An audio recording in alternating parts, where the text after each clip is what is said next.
Bos días, queridos patiños, e benvidos. Tenemos al profesor Bastos aquí entre nosotros para comentar algunos asuntos interesantes en torno a Galicia, a la financiación autonómica y la situación en esta España tan compleja, pero no es novedad y no seríamos sino adanistas si no dijéramos que esto no es algo estrictamente del momento, y por eso la mirada a largo plazo que tiene el profesor Bastos. Bienvenido. Muchas gracias, don Juan Carlos. Ciertamente, vuelvo a enseñar, está este libro que haces una introducción, un prólogo. Estás también un poquito en contra de esa Revolución Francesa, y en España parece que a través de la Constitución de Cádiz de 1812, que el amigo Ullate Fago, que escribió un libro de españoles que no pudieron serlo, habla de que esa Constitución es antiforal y antiespañola. Sí, a ver, yo lo que me gusta es desmitificar un poco la Revolución Francesa. Yo creo que es es que esto viene de una vez. En un debate en la televisión se me ocurrió criticar a la Revolución Francesa precisamente por el jacobinismo, porque reprimió, digamos, decía aquello de la superstición habla vasco, el fanatismo habla bretón, o sea, la crítica que hacía, ¿no?, a todas las naciones, a todas las lenguas que habitaban en tal, y como quería reducir todas las culturas francesas que vivían en Francia a una sola, la cultura de la Francia uniforme. Entonces, en un debate, pues critiqué esto, entonces no sé, a la salida me dijeron que cómo podía criticar la Revolución Francesa, pues criticándola. Claro, empecé a estudiarla y vi que no había mucho material al respecto, que no era algo muy criticado, sino que siempre era alabado, ensalzado, era el modelo de todas las revoluciones, fue el modelo en muchos aspectos de la Revolución Rusa. Parece que antes de él, que vivíamos en el atraso, en el fanatismo, desde que llegó la luz, pues empezamos a vivir así como más libres y así. Yo vi que no era exactamente así. Y eso más o menos es lo que cuento en ese tipo de cosas. Después, ¿qué pasa? También cegado por eso, la PEPA, que es una revolución de corte liberal, está inspirada en una constitución francesa revolucionaria, una que no llegó a entrar en vigor, pero está inspirada en la Revolución Francesa. Entonces los principios que vienen en la constitución de la PEPA, muchos de ellos están inspirados en la Revolución Francesa. Por eso tampoco me gusta el concepto de nación, por ejemplo, que es algo que no era propio, digamos, de la cultura política de la época. Y de luego no es muy española, porque a partir de esas constituciones empiezan a ser diseños nuevos de provincias, etcétera, no necesariamente basados, digamos, en la tradición histórica de los reinos de España. Entonces no es una constitución especialmente muy española. Es españolista, no española.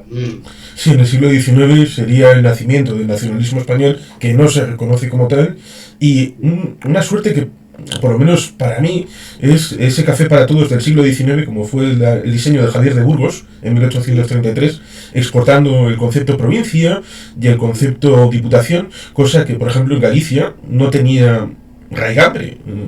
No tenía raigambre, no, porque no es un concepto intuitivo.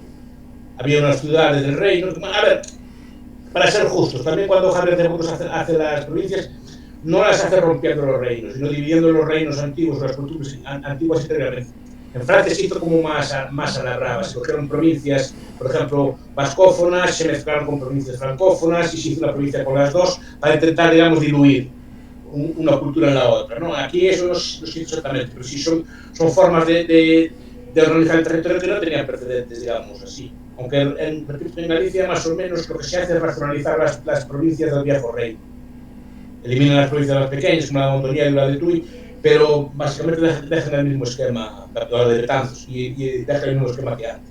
Pero siempre es esa idea de centralizar el poder, de que cada provincia tenga su jefe político o gobernador y que gobierne desde el centro, coopere desde arriba abajo, ¿no?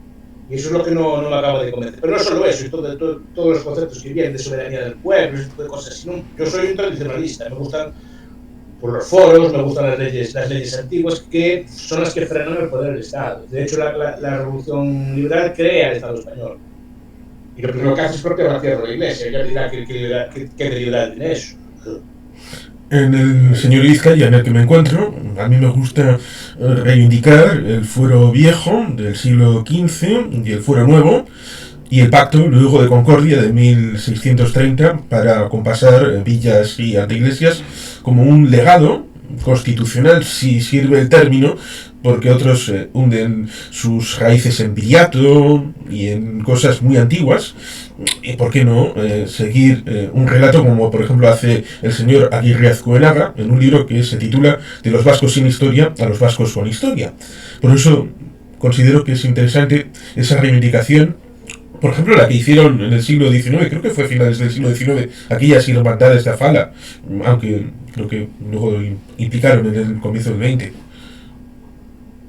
Sí, no, a ver, Rothbard decía que los foros fueron la aportación más importante de la teoría política hispana a la teoría del pensamiento, la teoría de las ideas, la idea de fuero. Donde hay un fuero no entra el rey, no entra la ley de fuero, es decir, que está como, es un freno absoluto al gobierno. Sin Manuel de la Fala, lo que pasa es que después hubo como varios. En Galicia sí que hubo un nacionalismo tradicionalista, hubo un nacionalismo de corte liberal que tenía un tradicionalismo, por ejemplo. Se llama Alfredo Brañas, que fue uno de los grandes teóricos del nacionalismo gallego, tenía una idea semejante a la que estaba usted apuntando, ¿no? Y en general el nacionalismo gallego conservador iba en esa línea. Sin Manuel de la Fala es un germen de nacionalismo en el sentido de defender al idioma, pero tenía también muchos de ellos una teoría foral del territorio. Pero cuidado, que no es única. En el nacionalismo gallego hay como varias tradiciones al respecto. Pero sí como forenistas también. Sí, en la época de la Segunda República. Que no era gallego, pero bueno, que vivió en Galicia buena parte de su tiempo, sí que también defendía estas ideas, sí. Defendía ideas de este estilo. En la época de la Segunda República se intentó hacer un estatuto que se plebiscita un poquito antes del golpe de Estado, el 18 de julio. Creo que les pillan a los diputados el día 15 entregándolo en el Congreso. Algunos de ellos Castelao y otros por eso estaban en Madrid, sí. Estaban allí. Fue votado y fue plebiscitado y después no llegó a entrar en vigor. Es decir, no se llegó a firmar porque las Cortes de la República no quisieron firmar. Aún en guerra civil no quisieron firmar. Pero bueno, es decir, que hubo esa tradición nacionalista. La tradición nacionalista gallega es variada, hay de varios. Pero me gusta mucho la idea de foros, la idea de fuero, la idea de leyes viejas o de leyes que restrinjan eso. Aquí en Galicia, por desgracia, se perdieron. En el País Vasco, consérvenlas. Deben conservarlo, porque si no es acabar. Por eso el nacionalismo gallego, el nacionalismo vasco me interesa tanto, de aquello de Dios y las leyes viejas, ¿no? Que me resulta muy interesante. Por ahí debe ir la línea, en el sentido no tanto de una nación en un sentido moderno, sino de defender una serie de fueros, privilegios o normas que tenemos propias que son fruto de la tradición. Eso es lo interesante. Y creo que sobre ahí habría que construir. Sí, precisamente el Estatuto Gallego es de 1980, justamente después del vasco y el catalán, que en el orden de prelación de protocolo estaría Euskadi, Cataluña y Galicia, con una polémica que evidentemente en este momento soy el que menos conocería, pero la planteo. Hubo una disposición en el estatuto que se planteó en un primer término que obligaría a la ratificación de las leyes que salían del Parlamento de Galicia en las Cortes Generales, lo cual ciertamente era contradictorio con dar autonomía y luego quitarla. Y por eso fuera del traje famoso, que llevó una movilización muy grande y se quitó, al final se equiparó el. Porque digamos que yo creo, por lo que creo recordar, haber leído, es que los constitucionalistas querían, los conseguidos querían darle, digamos, a Cataluña y Euskadi, pero no querían extenderlo a nadie más. Y dar esta autonomía a Cataluña y Euskadi y no extenderlo a nadie más. Y al final tuvo que dárselo a Galicia y al final tuvo que dárselo a todo el mundo. Pero eso tiene una lógica, eso lo plantearon en Escocia, la cuestión del West Lothian, ¿no? Que es una cuestión constitucional muy interesante. Es decir, la cuestión es, nosotros le podemos dar autonomía a Escocia, le podemos dar autonomía a Gales, pero entonces Inglaterra tiene que tener autonomía. ¿Por qué? Si no, los escoceses pueden votar en los asuntos de los ingleses, pero los ingleses no pueden votar en los asuntos de los escoceses. Es decir, al final tiene que ser, si queremos un sistema autonómico, tiene que ser un sistema autonómico para todo. No puede crear una autonomía solo para el País Vasco y para Cataluña, pues si no, salvo que fueran independientes. O salvo que los diputados vascos y catalanes no pudieran votar determinadas cosas en el Parlamento español. Sí, que es un desafío interesante porque cuando se constituye la LOFCA en 1980, que empieza a funcionar en septiembre del 80, en ese momento paralelamente se está negociando el concierto para desplegarlo en Vizcaya y en Guipúzcoa, aunque con una disposición que Pedro Luis Uriarte, negociador, que aún está entre nosotros, lo explica bastante bien cuando se le da una oportunidad. Pero en la LOFCA, inaugurada, aunque luego con parches, no cambiada, sigue siendo la misma, que sigue vigente. Claro, en aquel momento solamente había dos comunidades, a la falta de la llegada de Galicia el año siguiente, formalmente establecida con aquella primera elección al Parlamento gallego y el primer gobierno. Estaban Cataluña y el País Vasco, con lo cual faltaba ese elemento de contar con las demás comunidades, y luego ha sido un problema. Es más, podemos ver cómo se negoció la última vez en 2009, en 2014 no, en 2019 no, estamos cerrando 2024 tampoco.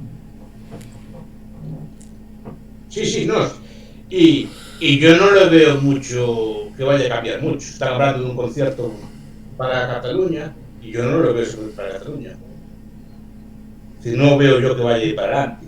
Más bien lo veo como una frase para que los de Esquerra te apoyaran a tu candidato en el Parlamento catalán. Pero yo no veo que vaya a dar concierto. Ninguno no tiene la mayoría para sacarlo en votos en el Parlamento. Además, en muchas comunidades no podría aprobarse concierto si no se aprueba para ellas también. Por ejemplo, los diputados de Compromís no pueden apoyar un concierto para Cataluña que no vaya acompañado de un concierto para Valencia, por ejemplo. Por pura lógica. ¿Qué pasa? Los demás tienen más derechos. O sea, si una cosa cuando se abre no puedes decir que tú eres más histórico que otro, tienes más derechos que otros. No se le va a dar nada. Salvo que se decide cambiar el modelo global de financiamiento del Estado español. Cosa que sería interesante plantear, porque yo soy muy partidario del federalismo fiscal. O sea, de extender el concierto a todas partes. Y después que cada comunidad autónoma soberana fiscalmente, pues decidiera sobre sus impuestos o sobre sus normas. Eso creo que es establecer una competencia muy sana entre comunidades autónomas. Es un principio ya de los países. Pero aceptaría Mazón, bueno, en caso de que siga siendo Mazón, pero el gobierno del PP, aunque sea en minoría de Valencia, un concierto, porque se ha opuesto a Cataluña, que tenga algo parecido a un pacto fiscal, un concierto. Y recordemos, en 2009 hubo comunidades que se abstuvieron, ciertamente no votaron en contra, pero aquella negociación fue con Joan Ridao de Esquerra y las anteriores fueron con Convergencia. Siempre estaba ese eje de disfuncionalidad entre la negociación Estado con Cataluña y que luego ese modelo se extendía a otras comunidades, olvidando que esas otras comunidades, cada cual tenía sus intereses, importancias. Incluso el elemento geográfico, que es diferente hacer una carretera en Lugo que hacerla en Huelva. Sí, pero digo que políticamente, por eso era importante lo que planteó usted antes de la Aldrassi, en el sentido de que los gallegos no manifestaron un especial interés en el estatuto, de hecho lo votaron muy poco, pero lo que no querían es que, ya que si nos ponemos a esto, los demás quieren, yo también tengo. Si Mazón dice que si Cataluña al final se le da un concierto, Mazón lo tiene que aceptar, le gusta o no le gusta. Pero para Valencia también. Es decir, en esa dialéctica no puede ser menos que el otro. Aparte que es disfuncional que haya el sistema de ese estilo. O sea, no lo acabo de ver yo, pero por eso digo que no le van a dar nada a Cataluña. ¿Y Rueda lo querría? ¿Qué? ¿Rueda lo querría? Rueda, tal como dice, no, pero si al final lo tienen los demás, se tiene que cogerlo también. Es decir, no puede ser que tengan todos y tú no. Que fue lo del café para todos, pero al final fue una deriva que al final los andaluces se sumaron, todos se sumaron, al final tuvo que extender el sistema autonómico a todo el mundo. De hecho, el sistema autonómico de hoy es bastante parecido en todas partes. Lo digo porque en una revista de economía en el año 2000 preguntaron a todos los consejeros de Economía y Hacienda, lo cual resulta curioso porque el catalán era un tal Artur Mas y Cabarró, y todos respondieron que no querían el sistema de concierto para ninguna de sus comunidades, lo cual ciertamente resulta comprometedor, por ejemplo en el caso de Artur Mas con lo que pasó después, y con esa idea de, primero, te puedes oponer, pero por esta situación un poquito de envidia, que por ejemplo en el caso de Cataluña, cuando obtienen el estatuto en el año 79, Andalucía, un poquito por envidia, con un cierto anticatalanismo basal, estaría ahí detrás para pedir, en parte, quiero exactamente lo mismo que que tienen los catalanes. Y esta vertiente reivindicativa es un poco difícil. Y hubo aquel referéndum en Cataluña en el año 80, creo que se acordará usted, 80-81, fue un referéndum que se perdió, legalmente se perdió, y fue la primera vez que se violó la Constitución, de hecho. Es el día 28 de febrero del 80 en Andalucía. Sí. Especialmente Jaén y Almería. Yo recuerdo al difunto Milán Gil, que ahí fue la primera vez que se violó la Constitución. Porque como fue resultado tan claro y no salió por unos cuantos votos en Almería, me parece que fue así. Sí, Almería y Jaén. Buscaron un subterfugio para que Cataluña accediera a la autonomía por el artículo 151.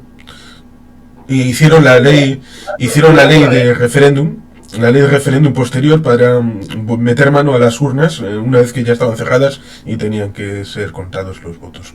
Efectivamente. Y lo hicieron pero ahí fue la primera vez que se violó, digamos, el espíritu de la Constitución, y de ahí vienen muchas cosas después. Pero por eso digo, al principio no querían el sistema de concierto, yo no digo no porque implicaría también responsabilizarse de poner tú los impuestos. Al final la culpa te la llevabas tú.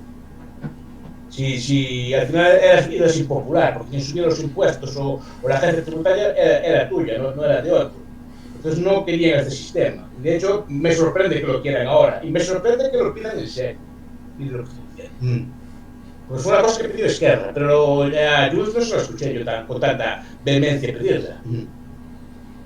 Sí, lo pidió Artur Mas en 2012, pero después del portazo que le dieron en septiembre de este año en Madrid, también es entendible que el gobierno de Mariano Rajoy, que no tenía fondos, le podía haber dicho otra respuesta, pero también de fondo no tenía medios en esa crisis para afrontar un programa tan complejo como transferir una hacienda a una hacienda nueva en Cataluña. Pero abandonaron por construir el procesismo, que al final ha sido una aventura a ninguna parte. Sí, yo no lo veo como un gran éxito. No, el nacionalismo catalán, de hecho el nacionalismo catalán no poco queda del nacionalismo catalán ya. O sea, no hay... es que hay una cosa, usted vive en una comunidad también, un sentimiento nacionalista. Un nacionalista no puede colaborar con el gobierno de Madrid. Es decir, no puede ser que sea un partido independentista que presente los presupuestos, no puede ser que sea un presidente que colabore con la gobernabilidad del Estado, no puede ser, si se toman en serio su discurso, salvo que sea una especie de partidos de izquierdas con, digamos, un acento regional o una cosa así, pero no un partido nacionalista. Un partido nacionalista que yo veo que cumple más o menos así es el Sinn Féin, en Irlanda. Se presenta a elecciones al Parlamento británico, toma posesión del escaño, pero no va nunca. No va allí a apoyar a Starmer frente a la Thatcher, por ejemplo, una cosa así. No le da igual que sea la Thatcher, que sea Starmer, le da igual los otros, no es inglés, va a tomar su posesión de su escaño, pero no toma posesión. Es una postura nacionalista. Porque yo veo ahora que los partidos nacionalistas, incluido Esquerra, colaboran con la gobernación del gobierno español, apoyan a presidentes, digamos, de partidos españoles, de todo el que independentismo es, ¿no? El propio Puigdemont ahí no se portó de forma muy independiente tampoco.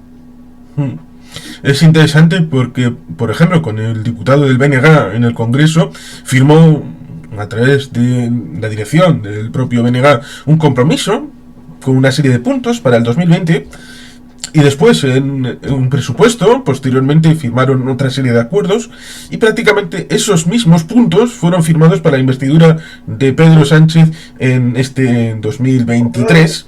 No le cumplió nada, y sigue o muy poca cosa. ¿Qué pasa? El Benegas, al tener un discurso de izquierda, está preso de su discurso. Prefiere, no opera en clave España, Galicia o nacional, digamos, regional o nacional, ¿no? Sino en clave izquierda-derecha.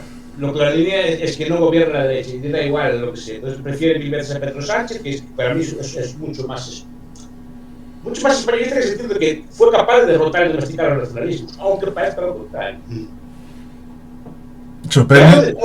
Hablo de todos los nacionalismos, no solo del catalán. Sí, sorprende porque el BNG sigue siendo leal, a pesar de que Pedro Sánchez no sea leal con el BNG.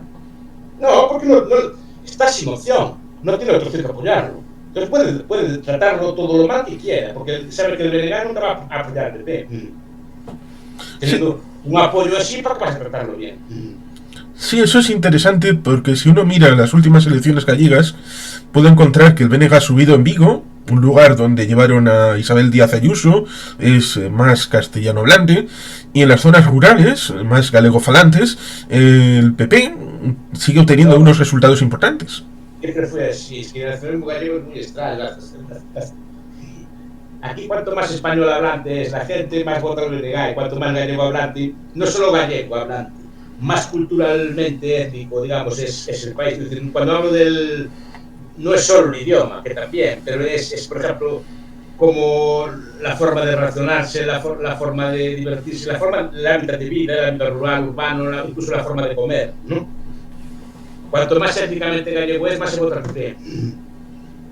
Y cuanto más étnicamente, digamos, españolizado está una persona, más vota el bloque. De hecho, es que no solo se vota en Vigo, lo votan los sectores más españolizados de Vigo, que es la juventud urbana. Entonces, aquí falla algo. Entonces, es un esquema inverso de lo que se esperaría, ¿no? Pero no es el esquema que se da en Cataluña, no es como es en el País Vasco. Pero desde luego aquí es a la inversa, porque el BNG no se vende como una fuerza nacionalista, se vende como una fuerza de izquierda, digamos así, ¿no? Como muy... Yo creo que algo le pasa, algo semejante a lo que está haciendo Bildu, por ejemplo, ¿no? Es una izquierda más, ya no es una izquierda tan nacional, y el BNG se vende en todo ese tipo de electorado así moderno, urbano, joven, así, pues le vota al BNG. Como votaba en las elecciones anteriores a la Marea o lo que llaman Sumar. Básicamente es el mismo tipo de electorado, pero es un electorado culturalmente muy españolizado. Sí, hasta el punto de que en el País Vasco, en las últimas elecciones, teniendo previamente Bildu 21 escaños y el sector Sumar, Podemos 6, han sumado precisamente esos 6 escaños y ese voto a Bildu. Y en el caso de Galicia sorprende porque en el caso de BNG Sumar, en las elecciones generales, Sumar estaba por encima del BNG, pero en las elecciones al Parlamento de Galicia, Sumar no tiene ningún parlamentario. En cuestión de meses, además en cuestión de meses, ni siquiera fueron años, fueron unos cuantos meses, sí. Ese voto lo llevó todo el BNG, porque el BNG está mejor organizado que esas mareas, esas plataformas, tiene más experiencia histórica, es mejor conocido, tiene más capilaridad. Entonces en elecciones gallegas tiende a desempeñarse mejor. Pero repito, miremos qué electorado tiene, porque es una cuestión muy curiosa.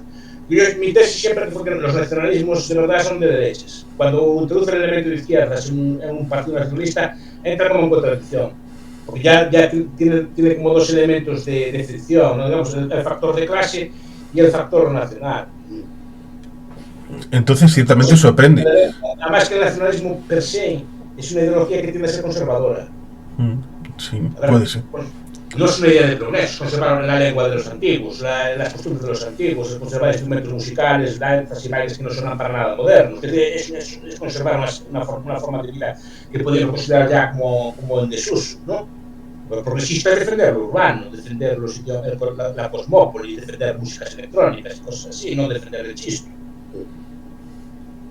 Pues digo, tiene un elemento conservador que a la izquierda le plantea muchas contradicciones. Entonces sorprende que no haya un nacionalismo gallego. Por ejemplo, que yo siempre digo, disculpo, sí. Si olvidáis la religión, la nación gallega está coja, porque no puede funcionar sin ella, porque no se puede explicar sin ella. Y ellos quieren como una cosa solo de izquierdas, así tal, entonces muchos factores de la nación se le escapan. Y eso debilita la causa. La posición que normalmente el nacionalismo que funciona bien tiene que ser de derecha.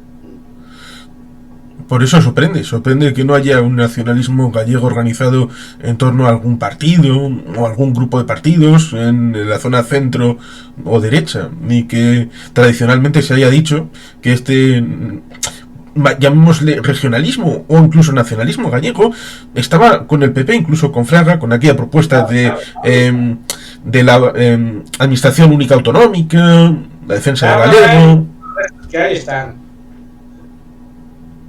También puede parecer parador. A ver, yo vi un cálculo, no sé a día de hoy, que el 20% del electorado gallego del PP es nacionalista. Son muchos votos. ¿Qué pasa? Nacionalistas gallegos los hubo en los años 80. Lo que pasa es que don Manuel los metió dentro, fue capaz de integrarlos dentro.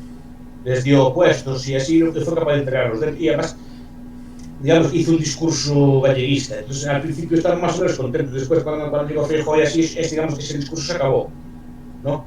Pero en principio, esa tensión que supongo conocerá entre las boinas y los birretes, que se estaría siempre en Galicia, ¿no? Entre los sectores nacionalistas del PP y los sectores más españolistas urbanos del PP. Entonces, hasta al final acabó ganando el birrete. Entonces, ahora, digamos, ese discurso que tenía, esa forma incluso de hacer política que tenía, pues se va acabando. Los caciques viejos ya están muy derrotados ya. Sí, incluso la saga de los Baltar. Sí. Por eso, los Baltar, ¿no? En Lugo había había. Yo siempre digo que el caciquismo es la forma nacional de hacer política del país. Y además, yo defiendo, no lo veo como un atraso, yo veo el caciquismo como una forma muy adelantada de hacer política. Por extraño que parezca lo que puedes decir. Y sé que las cosas no se entienden así. Hasta que se empiezan a analizar que es una forma de hacer política directa. Así que de relaciones personales entre el ciudadano y el político que actúa como intermediario cara arriba. Es una forma de hacer política que no es específica de Galicia, la hay en muchas zonas del mundo. Y es propia de pueblos desconfiados, es de pueblos que no hacen acción colectiva, que no son capaces de hacer acción colectiva. Entonces, como no son capaces de juntarse para hacer acción colectiva, buscan un intermediario que resuelva el problema. Pero no es para nada atrasado. De hecho, donde la hay normalmente, por ejemplo, la paz política es muy superior en otras zonas. Pero no hay violencia política, porque es una política que no se lleva a cabo por ideas, sino que se lleva a cabo por negociaciones. O sea, no opera con categorías abstractas, sino, a ver, tú me haces esto, yo te hago esto. Y a ver, si se puede negociar, es una cosa que pueden ganar las dos partes. Entonces, es una forma de hacer política que, repito, que se da en Japón, por ejemplo, se da mucho. Se da en muchas zonas, en algunas zonas de Europa Central también se da bastante, se da en Galicia, en algunas zonas así, pero se vende como cosas clases, no sé qué, en prueba de auto-odio, en muchas ocasiones. Yo es una forma que defiendo. Nos creemos el discurso de que lo que hacemos nosotros políticamente es peor que se hace de otra forma. Puedo dar la idea de que a veces algunos términos en inglés o en otros idiomas recogen ideas aparentemente novedosas, pero que están enraizadas en elementos tradicionales que han sido denostados por viejos, por algunos.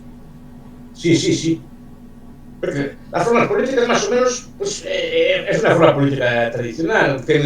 Yo, por ejemplo, me acuerdo, aquí antes en los pueblos se iba por las casas a pedir el voto, ¿no? Iba el alcalde o iba el concejal por las aldeas a pedir el voto y le daba un mechero, le daba un bolígrafo así al votante, con publicidad. No sé si en los calles se hace eso. Pero digamos que el candidato iba a hablar personalmente con los votantes.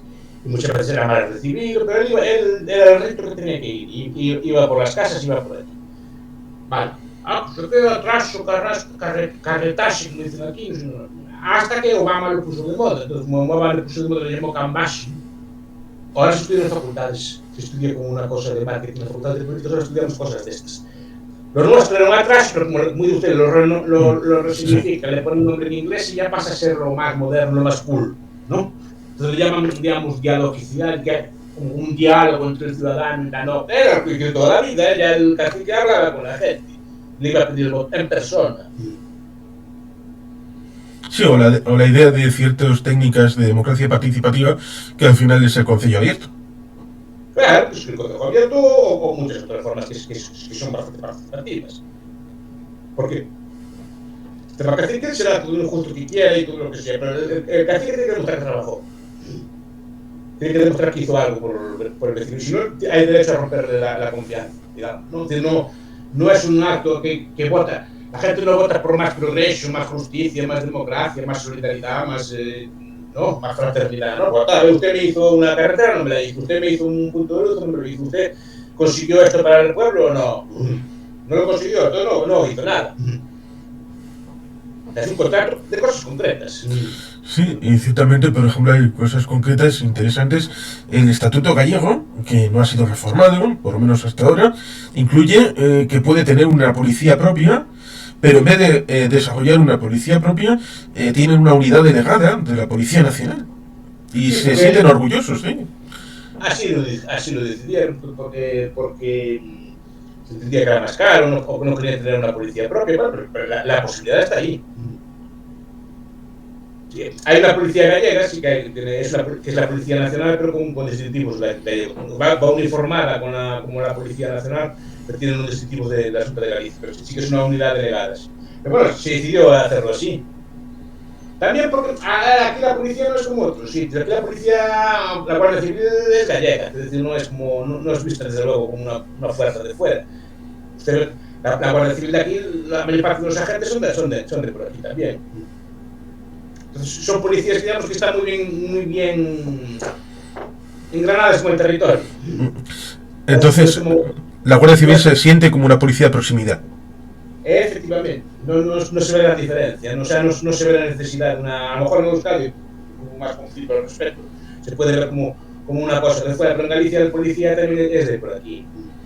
Sí hay algún discurso, de los años 40, 50, cuando precisamente se está desplegando, me refiero del siglo XIX, antes de la creación del PNV, diputados a Cortes que decían, bueno, está bien esto de que se hagan los españoles la Guardia Civil, pero nosotros ya tenemos de eso, así que... Sí, la policía española es un método XIX, como en todo el mundo. Antes las policías eran locales, eran milicias locales no había una policía para todo el Estado. Sí, en Euskadi teníamos miqueletes, miñones... Eran normalmente milicias de cuarto local. Las policías son de Pilo, en el siglo XIX, o de Fuché, son los que inventan las policías modernas. Antes había hermandades, pero digamos la concepto de policías y que domina el territorio es relativamente reciente. Pero claro, aquí ese debate no se daba, aquí digamos no hay, tampoco vaya a pensar usted, incluso los nacionalistas demandan esa policía, O sea, no están las prioridades. Y en todo caso, lo que se haría sería una policía autonómica, pero digamos traspasando agentes de la Guardia Civil a la policía autonómica. O sea, no sería una policía de nuevo cuño. Sí, un poco como sucede con la Policía Foral de Navarra, que se ha abierto una pasarela para que aquellos que han ejercido la competencia de tráfico hasta el momento en Navarra, desde el ámbito de la Guardia Civil, se incorporen a la Policía Foral y sigan haciéndolo simplemente con el cambio de uniforme. Sí, no, por eso. Porque repito que el Guardia Civil o el Policía Nacional normalmente son de origen gallego. No todos, pero la mayoría sí que son de origen gallego. Entonces, no se ve como una... Ponga el uniforme que ponga, va a ser muy parecido. O sea, no vienen de otras partes del Estado aquí. O sea, será porque los gallegos normalmente cuando concursan en el ascenso o en la movilidad quieren volver a casa. Entonces, la buena parte de la policía está aquí. No creo que fuera un gran cambio lo que se hiciera. Es interesante, por ejemplo, respecto de la competencia del litoral, que en el Estatuto Gallego viene exactamente de manera puntual, como viene en el Estatuto Vasco, y ha habido una decisión de los tribunales respecto de la competencia que tiene que ser traspasada a Galicia, y eso evidentemente va a hacer que, dado que el texto es exactamente el mismo, va a ser la competencia para Galicia y también para el País Vasco. Sí, pero lo que pasa es que, por ejemplo, a Galicia no le querían dar esas competencias, porque supongo que la ministra Rivera tenía miedo de que las leyes de costas no las aplicaran como quería que se aplicaran, porque ella tenía como un esquema como más verde, más psicológico de las costas, que no dejaba construir a unos cuantos metros del mar y había que retirar un montón de industrias que estaban en la costa, había que caducarlas, había que retirar la concesión, mejor dicho. Entonces, yo creo que no la daba no porque no quisiera darla, sino porque tenía miedo de lo que la Junta de Galicia del PP fuera a hacer con esas competencias. Pues se resiste. Sí, es un elemento interesante porque hay una cierta concepción, o por lo menos así me lo parece, respecto del ámbito federal en Estados Unidos y que puede tener cierta aplicabilidad en el Estado español respecto de que, por ejemplo, históricamente los republicanos tenían esa idea de confiar en el Estado. en el Estado miembro de la Federación de que hiciera sus políticas de proximidad y de cercanía. Pero los demócratas no confiaban en los Estados, quizá pensando en la esclavitud, en el ámbito de la Confederación, y querían imponer desde el ámbito federal unos mínimos sobre los estados y en una cierta perspectiva se podría incluso decir oprimirles para impedirles que tuvieran esa política autónoma que pudiera llegar a discriminar derechos humanos, pero eso puede permear también a obligar a Madrid, comunidad autónoma, a que tenga una política de vivienda, a Galicia para que tenga una política de litoral, a Valencia para que tenga una política en algún otro sector, y desde un punto de vista de un gobierno que no es competente para determinadas cosas. Y además lo que hace supuestamente un gobierno socialista apoyado por todo tipo de nacionalistas, ese tipo de medidas de... Lo que pasa es que a la izquierda, si digamos, la restricción de competencias es fiscal, le parece bien. Solo... Y la autonomía es todo, es la lengua, es la cultura, pero también es la capacidad fiscal. Y eso es lo que no acaban de ver. Efectivamente, pero eso también es una tradición. Yo siempre digo que siempre fueron las derechas más proclives a entender el fenómeno nacional que las izquierdas. Y en Estados Unidos también pasa algo semejante. Las derechas siempre fueron más descentralizadoras. Lo que está haciendo Trump, lo que hizo Trump, por ejemplo, cuando gobernó, y lo que hizo el Tribunal Supremo es darle el poder a los estados y cada vez más delegar más poder a los estados. El debate fue de la cuestión del aborto. El aborto es decir, que antes era una sentencia federal, en el sentido de que todos los americanos tenían derecho al aborto. Entonces lo que hizo el juzgado no. Es cada estado que tiene que decidir. No prohíbe no prohíbe el aborto ni sanciona el aborto. Es cada estado que tiene que decidir. Y unos estados dijeron que sí, otros que no. Sí, fue la sentencia Roe contra Wade. Es la idea. Pero se fija que Kamala Harris lo que quería es volver a recentralizar esa política. Que todos los americanos tuvieran sujetos a la misma ley. Pero eso es una visión muy poco centralista. Por eso digo, siempre fue la derecha la que, digamos, quería darle más poder a los estados y compitieran entre ellos. Siempre fue así, pero no solo en Estados Unidos, en casi todas las derechas del mundo. Y en España pasa precisamente en estos días con Isabel Díaz Ayuso, Madrid. Parece que todo el mundo tiene ahí a la Comunidad de Madrid como en el foco, pero eso acaba generando disfunciones respecto de otras comunidades que se ven impelidas en una política que, para hacer daño a una política correspondiente al Partido Popular, pueden ver disminuida su capacidad competencial. Claro, que es un poco absurdo.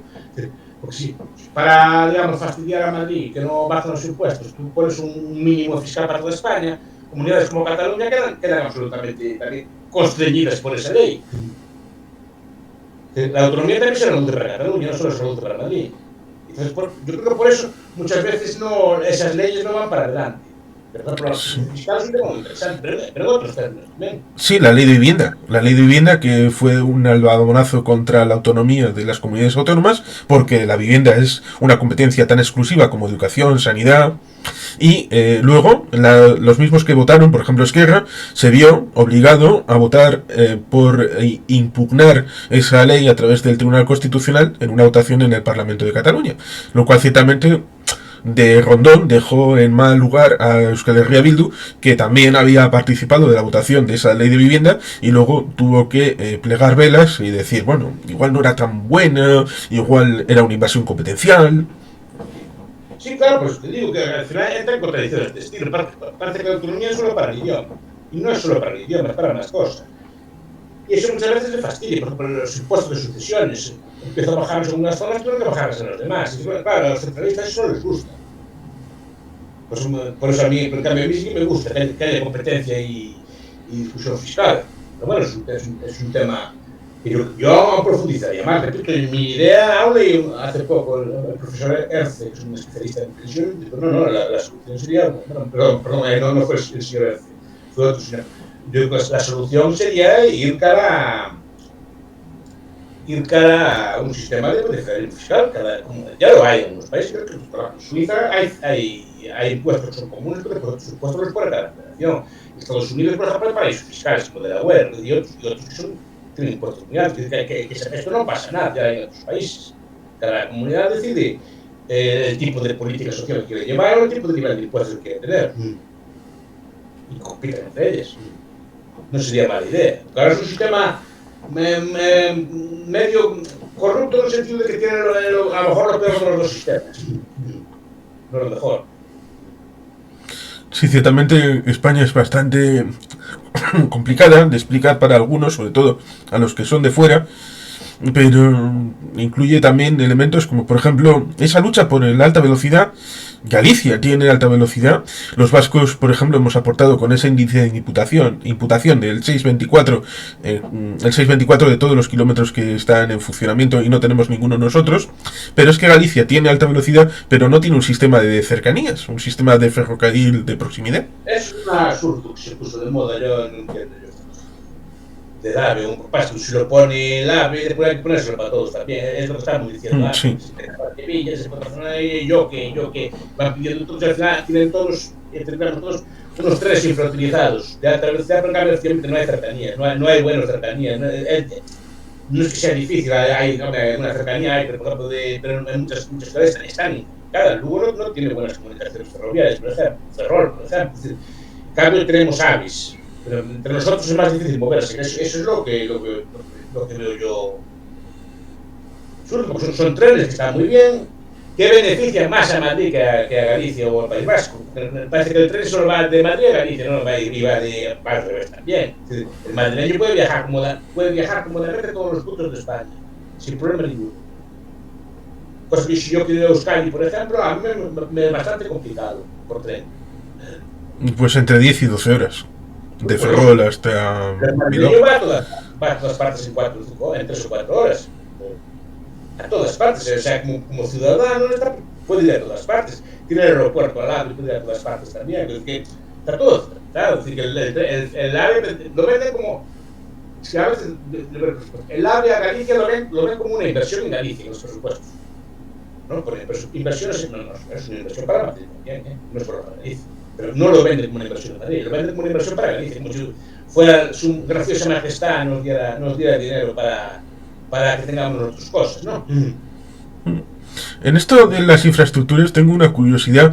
La ciudad de la cultura de Santiago, 20 años después, ¿ha llenado el contenido que podía tener en potencial? No, a ver, se hizo en parte. Iba a ser mucho más ambicioso, no fue un proyecto de Don Manuel. Feijóo lo paralizó. Dejó lo que había hecho, lo acabó, pero no hizo todo lo que quería hacer. Lo que quería hacer era más grande que la ciudad de Santiago.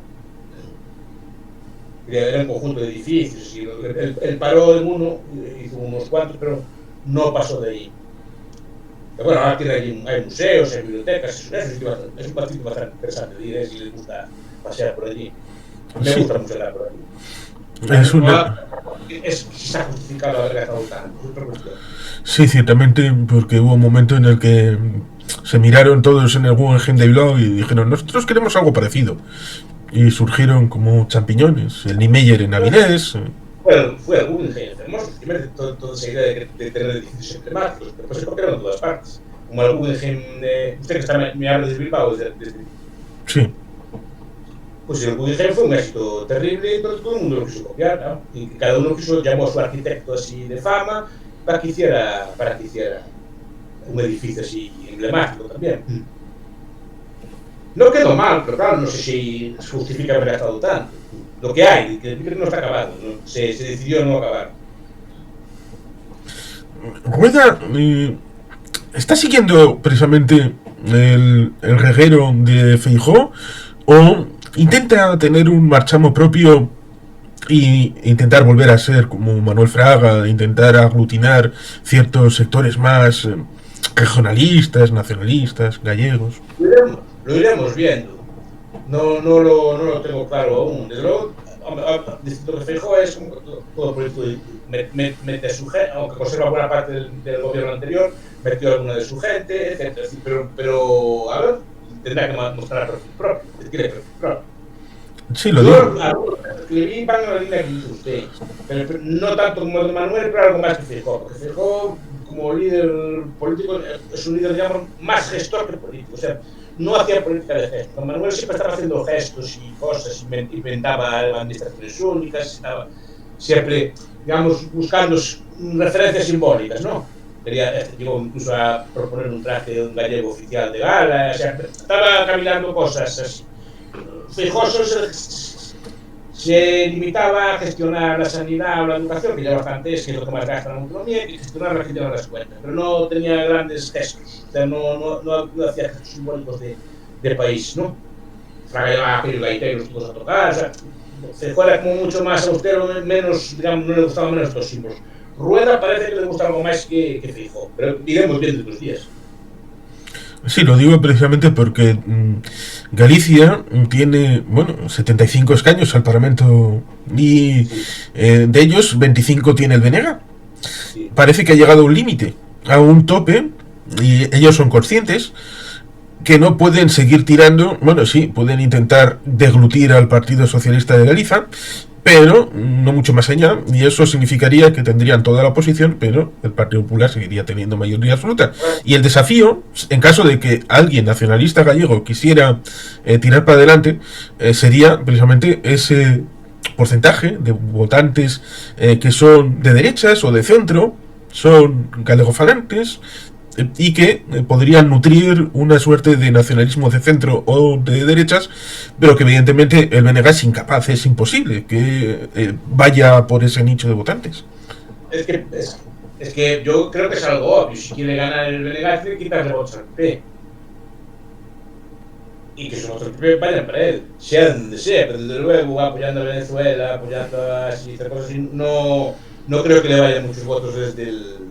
Porque después, aunque el BNG es un partido bastante de la tierra, después no sé por qué siempre asume como posturas muy impopulares en casos internacionales, o tiene un discurso muy duro en algunas cosas, que lo aparta de estos electores que podrían perfectamente votar.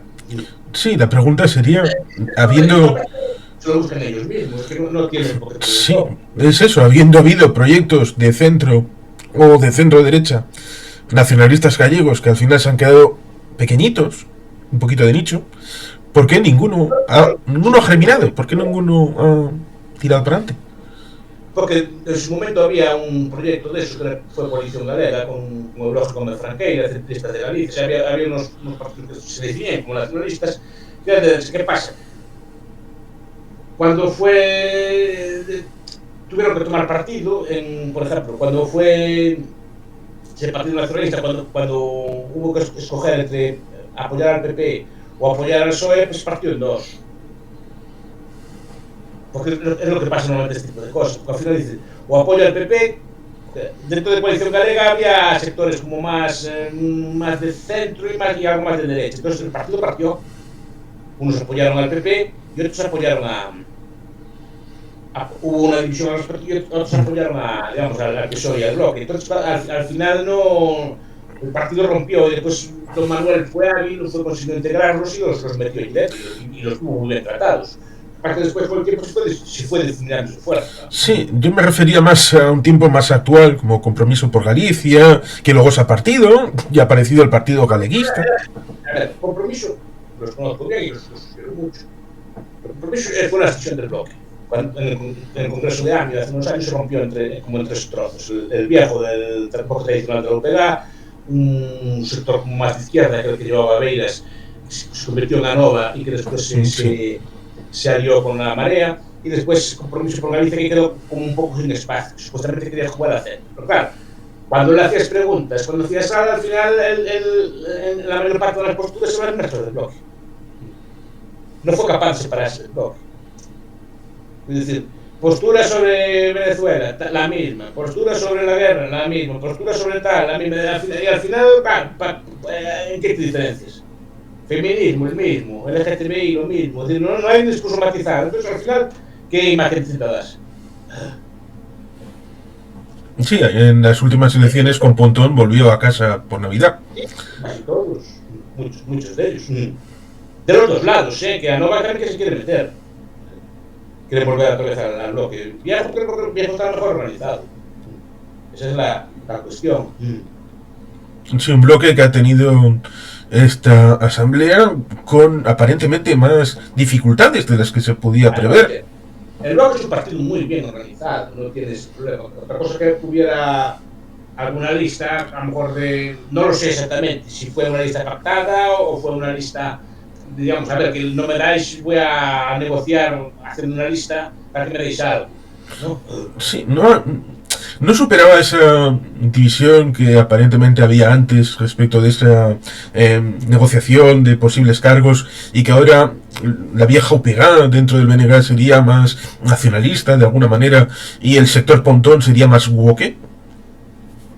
A ver, son gente más moderna, por edad, y así con sus gentes, no son tan woke. Woke a lo mejor son más los otros. Lo que pasa es que sí que tienen un discurso más moderno y menos centrado en la cuestión nacional. Yo lo que eché en falta es un poco discurso nacional. En cambio, el discurso de cualquier otro tema, sí que lo hubo, pero de la nación, que supuestamente lo que justifica la especie de un partido nacionalista, hubo muy poco debate. Estamos en políticas de izquierdas, de progreso, de no sé qué, no sé cuánto, pero un poco hablando de un genérico soberanismo, pero no lo concreta. En el soberanismo, ¿qué se va a concretar? Independencia, confederación, dime algo, pero no así genérico soberanismo, no. Sí, me imagino Pero que en Galicia... muchas cosas, pero no de la nación. No hay un proyecto de nación, por lo menos yo no lo veo. Sí, creo que en Galicia no hay un debate sobre si independencia sí o no, por lo menos no uno que sea mayoritario. No es que no lo haya, es que ni siquiera hay un proyecto. Es decir, un proyecto estudiado, veríamos esto, esto y lo otro, y cómo nos organizaríamos, esta cosa. No hay, ni siquiera hay un proyecto, mira lo que estoy diciendo, no hay un proyecto sobre cuál es el objetivo del nacionalismo gallego. A ver, podemos decir, el nacionalismo gallego puede ser independentista, es una opción, puede ser federalista, es otra opción, puede ser confederalista, es otra opción, puede ser lo que sea, ¿no? Pero no hay un debate sobre eso. Es una palabra genérica, sí, pero no dice cuál es el objetivo último. Al final, yo lo que veo es que el BNG está autonomista con el PP. No defienden otro marco, o por lo menos no proponen otro marco, no hacen un estudio elaborado sobre otro marco posible. Y si defienden la independencia, desde luego no veo yo documentos o discusiones sobre cómo podría ser, cómo podría articularse, si estaríamos dentro de la Unión Europea o estaríamos fuera, ese tipo de cuestiones, ¿no? Estaríamos dentro de la NATO, no estaríamos fuera de la NATO, cómo haríamos para, etcétera. Ese tipo de debates no los veo. Son los debates que tiene un país que aspira, digamos, a ser, que aspiraría a ser independiente, pero ese debate no lo hay. Entonces los debates son de transversalidad, algo de los sectores productivos, más feminismo, menos feminismo, más wokismo, menos wokismo, pero básicamente son debates que orillan la cultura nacional, digamos. Sí, resulta interesante porque cuando uno mira las conexiones, por ejemplo, ferroviarias y de otro tipo, Portugal pareciera estar más interesado de la conexión con Vigo y con Galicia a intentar una conexión con Madrid, lo cual sería también un eje de conexión y de repensarse dentro y hacia afuera el hecho Y de Galicia. está claro, eso sí que más o menos lo tenemos bastante claro, que nuestra salida natural es por Portugal y nuestra área geográfica es con el norte de Portugal, eso está claro. Pero, ¿qué pasa? Por ejemplo, cuando hacen los AVEs, parece que el gobierno español prioriza el AVE Madrid-Lisboa que el Porto-Vigo, o digamos que un AVE, digamos, costero por la costa atlántica. Prefiere conectar a Madrid con Lisboa y de hecho, no solo el gobierno de Madrid, la Comunidad de Madrid también prefiere esa solución que invertir en un AVE, digamos, un AVE de la Euroregión. Sí, lo de Madrid es complicado porque incluso quiere, no fue Isabel, sino ya en tiempos de Cifuentes, quería convertir Madrid como en un puerto de cruceros. Lo cual ciertamente Sí, es un poquito sí, curioso. digamos, supongo que querría conectar con los sitios costeros o algo Sí, así, ¿no? sí, así es. Para que fuera para la velocidad pues a Madrid, claro, una cosa así para aprovechar. Bueno, supongo que si ideas son ahí, pero la idea de un ferrocarril siempre está latente y tardará en hacerse, pero bueno, pero el gobierno portugués, por lo que dicen en declaraciones públicas, prefiere la comunicación con nosotros, lo que es la Eurorregión, que con Madrid. Creo que, si bien no hay un debate independentista, ha habido, desde los tiempos de Touriño al presente, un debate sobre la actualización del Estatuto gallego, que es, junto con el vasco, el único que no se ha actualizado de todos los que existen. ¿Hay alguna ponencia prevista ahora? ¿Hay algún debate respecto de...? Hubo en su momento, con Touriño, no hubo un acuerdo. Y además,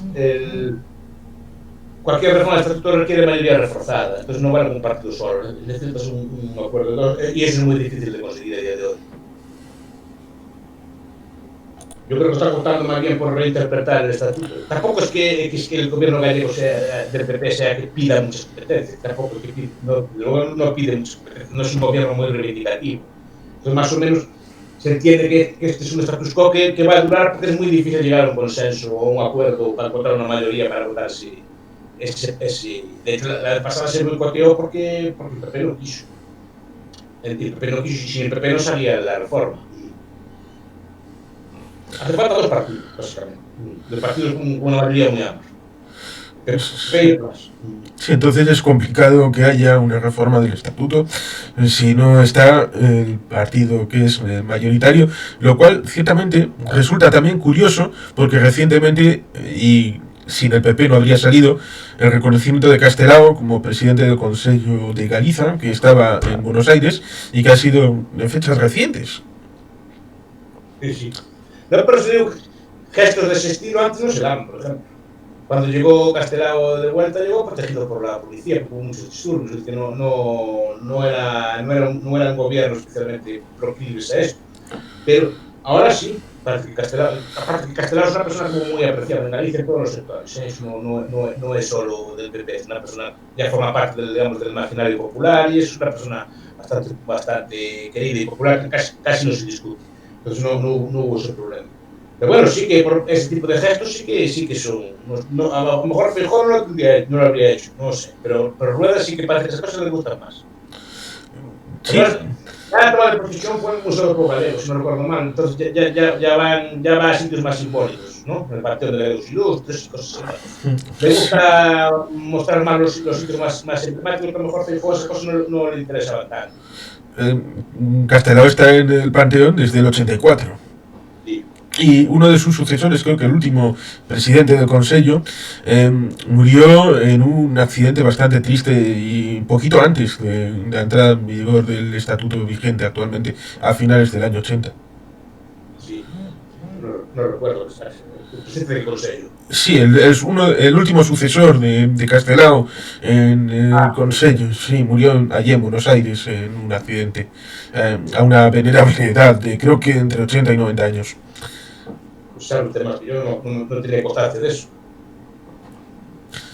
Vale, se debe en el pasado de Galicia. Intento, soy curioso. Lo mismo que, por ejemplo, está el caso de Jácome, que entre Diputación y Capital se controlan ese partidito de Jácome y el Partido Popular. Digamos que le dejan a Jácome la ciudad y la Diputación para el PP, es un partido entre los dos. Como si fuera un duelo mexicano, casi. No, pero no, a ver, Jácome tiene lo que quiere, que es la ciudad, y el PP la Diputación. Si no, no tiene la Diputación. De hecho, cuando se hacen negociaciones, se veta en el sentido de castigo. Si tú me quitas esto, yo te quito lo otro, aunque yo no lleve nada.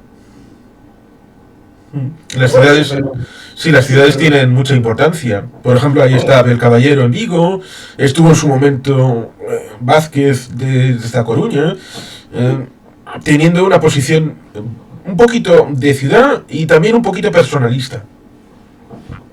Sí, primero es un nacionalismo local, el de Vázquez como el de Caballero. Entonces ataca los enemigos internos de cada ciudad y sabe usarlos y sabe hablar el lenguaje de la gente.